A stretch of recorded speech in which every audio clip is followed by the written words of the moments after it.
doula depuis 11 ans, maman depuis 12 ans, technicienne en travail social depuis plus de 20 ans.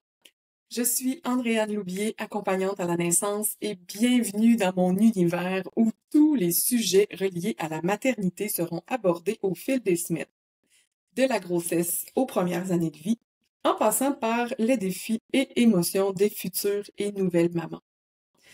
Maman vivante, c'est bien plus qu'un simple podcast. C'est une invitation à vivre pleinement chaque instant de ton parcours de maman et de femme.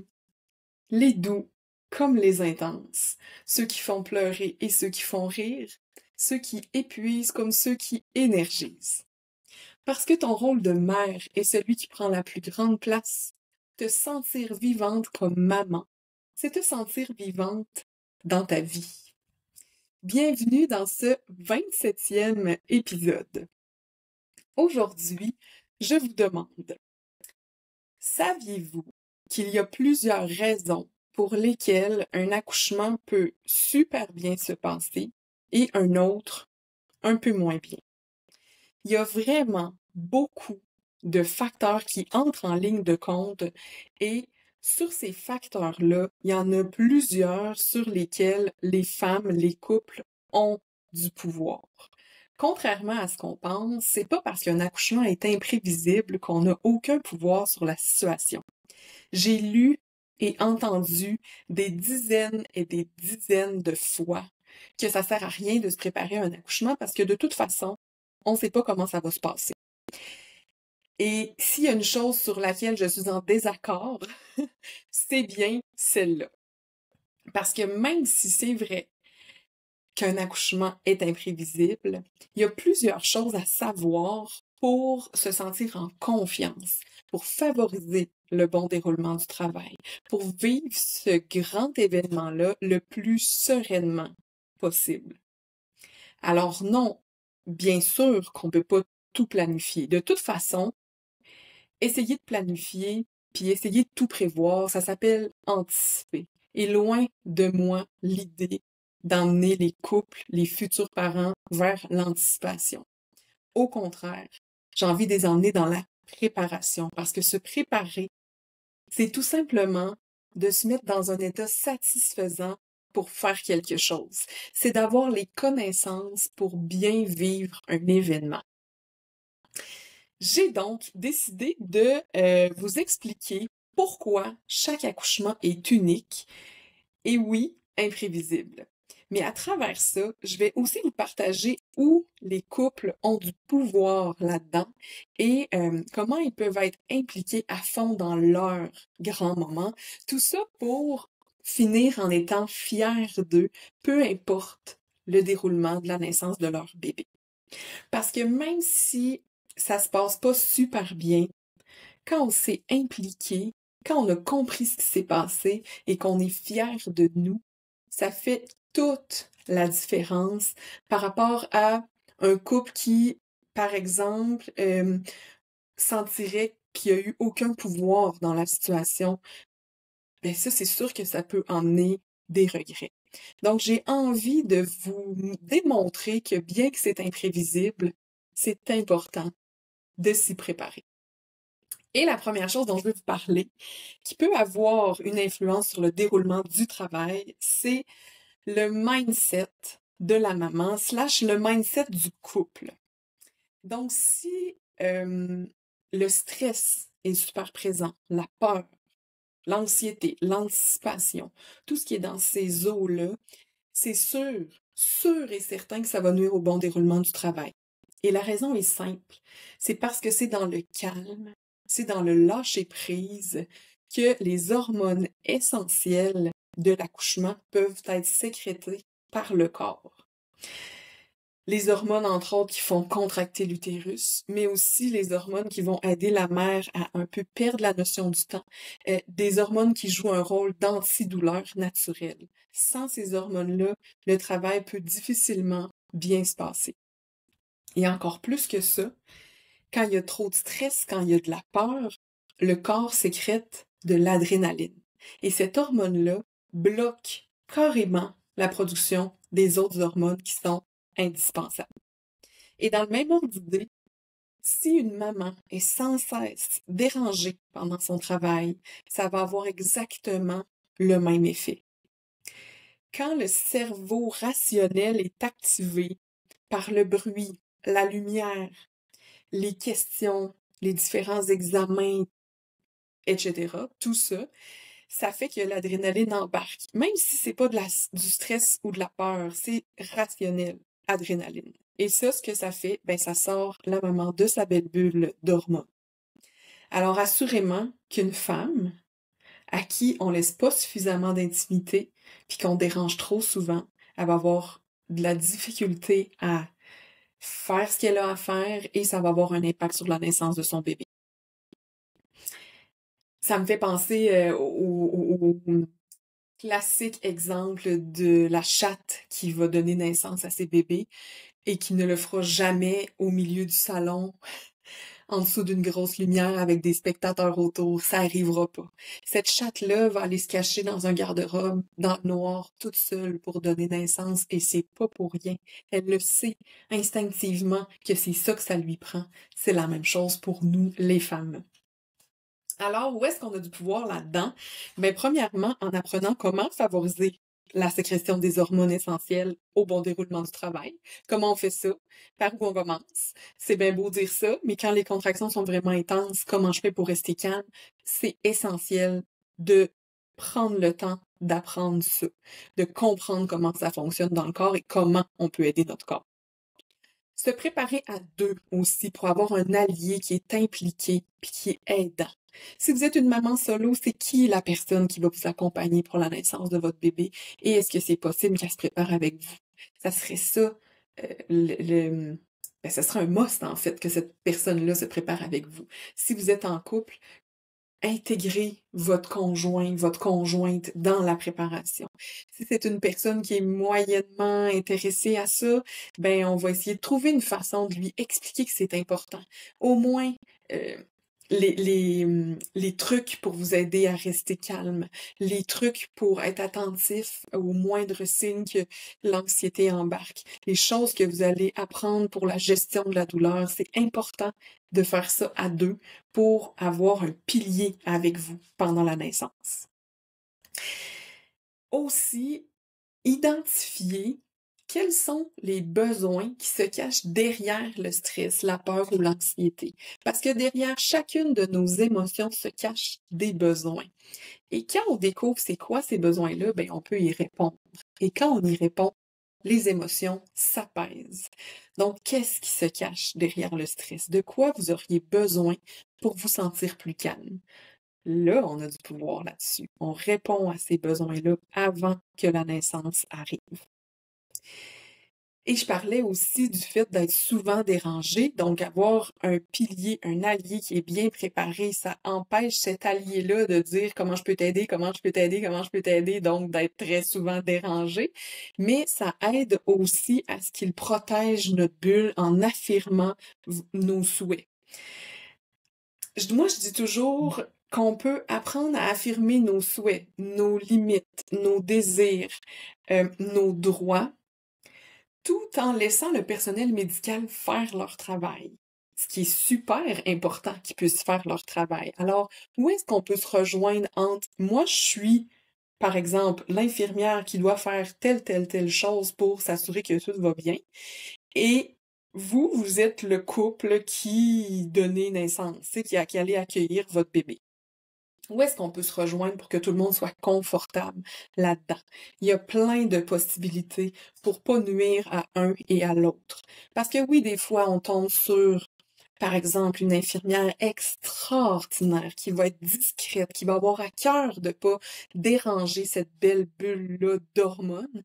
Et d'autres fois, ben, on va tomber sur un autre ou une autre professionnelle qui va être beaucoup moins sensibilisée à ça, puis on va devoir s'affirmer là-dedans. Donc, apprendre où pourrait être le terrain d'entente, ça serait vraiment extraordinaire. La troisième chose qui peut nuire au bon déroulement du travail, donc la première, c'était le mindset, qu'il faut qu'il soit positif, qu'on soit pas dans le stress. Le deuxième, c'est d'être dérangé. Ça peut nuire au bon déroulement. La troisième, c'est la position de notre bébé dans le bassin. Il y a beaucoup de bébés qui se placent super bien dans notre bassin, des champions, tout va bien, il y a rien à dire. Mais il y en a aussi des petits coquins qui vont se mettre, par exemple, le nez en l'air ou la tête un petit peu croche et ça va les empêcher, ou en tout cas, ça va compliquer un petit peu leur descente. Il y en a d'autres qui vont avoir du mal, justement, à descendre, puis c'est sûr que des fois, on essaye plein de trucs, puis malheureusement, ça fonctionne pas. Mais souvent, on peut, par des positions, des suspensions, l'utilisation de différents outils, on peut aider le bébé à faire son chemin. Donc oui, parfois c'est un bout sur lequel on n'a pas beaucoup de pouvoir. Par exemple, ça m'est arrivé, là, moi, à un moment donné, que le travail était très long, le col dilatait pas, même si les contractions étaient super fortes. Puis finalement, à la césarienne, ils ont réalisé que le petit bébé était comme tout enroulé dans son cordon, un tour autour du bras, un tour autour du torse, un tour autour d'une jambe. Je sais pas, il avait fait des pirouettes, ce petit coco-là, puis ben, il manquait de lousse dans son cordon, carrément, puis il était pas capable de descendre. Fait que oui, bien sûr qu'il y a toutes ces situations-là que on fait comme, my God, tu sais, c'était impossible, bien évidemment. Mais quand c'est pas des situations exceptionnelles comme ça, oui, on peut essayer plein de choses, puis il y a plein de fois où ça marche. En connaissant les différentes possibilités pour aider bébé, en essayant plusieurs choses, comme je disais, ben, on peut pas avoir de regrets. Et c'est toujours ça l'objectif, être proactif, avoir les connaissances, c'est satisfaisant. Tu le sais que tu as tout fait ce qui était en ton pouvoir, donc tu peux pas t'en vouloir par la suite si ça n'a pas fonctionné. Il y a plein de parents qui me disent «Ah, avoir su» ou je me souviens d'avoir parlé avec une maman qui ça la mettait un peu en colère de savoir qu'elle aurait pu faire autre chose, tu sais, pour essayer. Puis personne n'y a dit sur le moment. Elle était comme «Ben voyons, tu sais, c'est quoi pourquoi personne m'a pas dit ça?» Puis ça lui faisait de la peine parce que oui, la césarienne, bien que c'est pour sauver des vies la plupart du temps, ben, ça peut être un deuil. Donc, cette maman-là vivait son deuil, mais avec la colère en plus pour dire, hi, c'est plate que les gens m'aient pas informé, tu sais. C'est une maman, moi, que je voyais suite à la naissance, une maman que je connaissais pas avant. Et mon Dieu, elle était très, très chargée, très, très... Ben, c'est ça, ça la rendait triste, en fait, comment ça s'était passé. Fait que quand on est au courant, même si ça n'a pas marché, c'est comme, hey, j'ai tout fait, je l'ai essayé, tu sais. Ça, c'est apaisant. En passant aussi, là, pour favoriser le bon positionnement du bébé dans votre bassin, ça, c'est pendant la grossesse. Si c'est possible pour vous, pour la maman, d'aller voir un ostéopathe, un acupuncteur, un chiro, un spécialiste en périnatalité. Là, tu sais, on s'assure que c'est un spécialiste pour les femmes enceintes. Pour s'assurer là, que tout est mobile dans le corps, puis que votre bébé a l'espace nécessaire pour faire son travail, pour bien se placer. C'est vraiment un must aussi qui peut grandement aider. Aussi parce que si vous avez des tensions dans votre corps, ça peut augmenter aussi les douleurs à certains endroits, dire «Oh, tu sais, c'est tout le temps de ce côté-là» parce qu'il y avait déjà une tension ou déjà quelque chose qui allait pas bien. Alors, la quatrième chose qui peut nuire au bon déroulement du travail, c'est l'immobilité. On l'a bien compris là au point précédent, votre bébé, lui, il va avoir besoin d'aide pour faire son chemin. Donc, restez couché ou bien restez toujours dans la même position, même si cette position-là semble parfaitement physiologique, ça peut ralentir le travail et ça peut même le faire carrément stagner. C'est d'ailleurs une des raisons pour laquelle on suggère fortement aux mamans de ne pas prendre la péridurale trop tôt dans le travail. On veut idéalement que le bébé ait fait un bout de chemin là, avant que la maman puisse plus se lever debout. Parce que sous péridurale, on peut bouger, là, certainement, mais c'est vraiment pas pareil. Puis souvent, ben, les mamans peuvent pas se lever debout.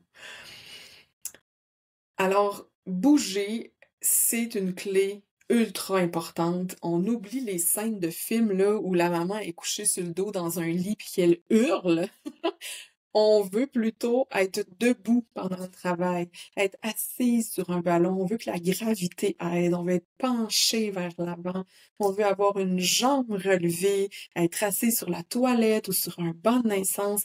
Encore une fois, là, il y a plein de possibilités. Et c'est super pertinent d'être au courant de ces possibilités-là. Parce que quand tout va bien, quand tout se déroule rondement, des fois, on n'a pas besoin de faire beaucoup de choses pour que, hop, le petit bébé descend, ça dilate bien, tout est beau. Mais quand ça se tend ou que c'est long, c'est vraiment cool d'avoir toutes ces informations-là. Puis si on n'a pas de besoin, poup, ça fait juste s'effacer de notre tête, là. Mais si on a besoin, on peut avoir deux, trois petites notes aussi qu'on a pris pendant notre préparation. On sort ça. Ah oui, tiens, on pourrait essayer ça. Parfait, on essaye ça. On encourage la maman à se mobiliser. Parce que d'ailleurs, par rapport à ça, je remarque qu'il y a des fois, avec la fatigue, avec les hormones, certaines mamans tombent dans une énergie du genre je voudrais juste me coucher en boule puis rien faire. Ou je veux pas bouger, ça fait trop mal. Euh, c'est pour ça aussi que ça prend un allié qui est informé, qui est solide, qui est préparé pour savoir quoi dire à la maman qui est dans cette énergie-là, pour la motiver, puis l'encourager, puis lui suggérer des choses pour continuer à aider son petit bébé. Encore une fois, bien sûr qu'il y a des fois où on fait tout ça, on fait tout ce qu'on peut, puis ça fonctionne malheureusement pas, mais avoir les connaissances, avoir essayé, ça fait toute la différence. Il n'y a pas l'espèce de... ou en tout cas, le sentiment d'impuissance et de frustration est vraiment grandement diminué. Puis là, je parlais de la péridurale. Ça non plus, là, c'est pas tout noir, tout blanc. Là, je parlais vraiment de prendre la péridurale trop tôt, qui peut être un facteur qui nuit au bon déroulement du travail. Pas de la péridurale tout court, parce que oui, des fois, c'est un outil intéressant quand, par exemple, la maman n'arrive pas à détendre son corps, mais pas du tout, du tout, du tout, du tout. Elle est tellement crispée pendant les contractions que les contractions n'arrivent pas à faire leur travail. Donc, le corps crispé, le corps tendu, c'est un autre facteur qui peut venir nuire au bon déroulement du travail. Ça empêche le bébé de descendre, ça ralentit la progression. Il y a plusieurs façons d'aider une maman à détendre son corps, bien sûr. Une autre chose à préparer, même si vous souhaitez accoucher sous péridurale, parce que des contractions, il va en avoir avant la péridurale, puis on veut, comme je le disais, que le travail soit le plus possible avancé avant de la prendre, cette fameuse péridurale-là. Puis des fois, malheureusement, ça fonctionne pas à 100%. Puis la maman va devoir continuer à travailler avec son corps, avec son bébé, dans le lâcher-prise. Donc, connaître ces informations-là, ça va aussi aider si la péri est retardée pour une raison XY ou si elle ne fait pas tout à fait effet. Donc, le stress / mindset négatif des parents, le fait d'être trop dérangé pendant le travail, la position de bébé dans le bassin, l'immobilité, la péridurale prise trop tôt, le corps tendu, ce sont tous des facteurs qui ont une influence sur le déroulement du travail. Et sur ces 6 facteurs-là, il y a des choses à savoir, à apprendre, à comprendre et à préparer pour mettre toutes les chances de votre côté pour que ce magnifique moment-là se fasse avec le plus de douceur possible et soit vraiment un moment qui fait partie de vos plus incroyables souvenirs. Et si tout ceci résonne avec vous, si ça vous inspire, si vous dites ouais, ok. En fait, ce que j'espère que vous disiez, c'est ouais, ok, moi je pensais pas tant me préparer parce que je me disais que on pouvait pas tout prévoir, mais là, je suis convaincue. J'espère tellement que c'est cet effet-là que ça va faire. Je vous invite à aller voir mon merveilleux programme en ligne pour la préparation à l'accouchement, préparation à la vie avec bébé. Ça s'appelle Doula et moi, le programme, et je suis actuellement en période d'inscription pour la prochaine cohorte. C'est la 13e cohorte. Pouvez-vous croire à ça? J'ai de la misère à le croire moi-même. 13 cohortes, c'est des centaines de couples, de futurs parents qui ont passé par là et qui ont apprécié d'avoir passé par là et qui m'ont remercié de l'existence de ce programme-là parce qu'ils ont vu une immense différence dans leur expérience. Le lien pour le programme est dans la description là, de l'épisode.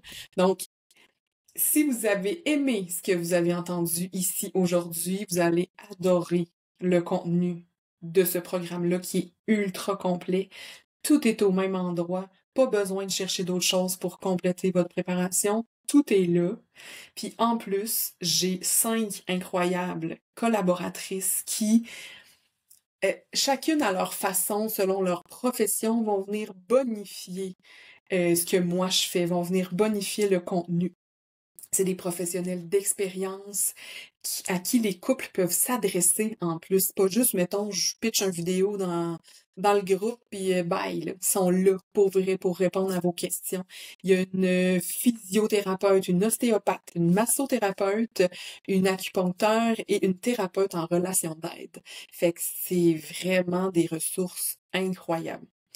Puis moi aussi, bien sûr, je suis là à 200% pour les couples qui s'inscrivent. Ils ont un accès VIP à mon Messenger, rien de moins. Ils peuvent me contacter pratiquement presque en tout temps pour leurs questionnements, leurs inquiétudes, leurs préoccupations, tous leurs besoins. Je suis là pour eux. C'est un vrai accompagnement unique.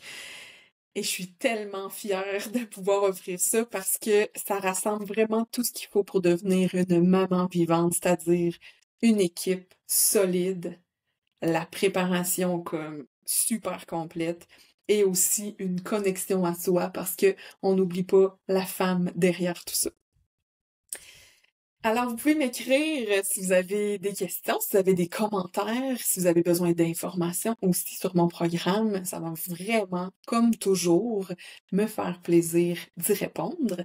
Et en attendant, eh bien, je vous dis à très bientôt pour le 28e épisode.